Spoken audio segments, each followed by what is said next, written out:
Hi guys, सकाळी कॉलेजला पोहोचले आणि ही मोबाईल घेऊन म्हणत होती की मी किती सुंदर दिसते. मी गपचूप अभ्यास करत होते, हे पण तिला दाखवलं नाही. आणि इथून किती तिकीट आहे ट्रेनला? एवढंच तिकीट आहे? लोणावळ्याला जायला किती?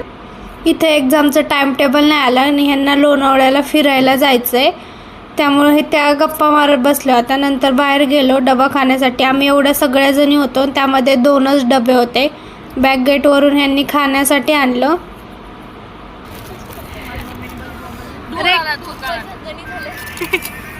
तुला कसं वाटतंय? चांगलं वाटतंय. तुम्हाला कसं वाटतंय?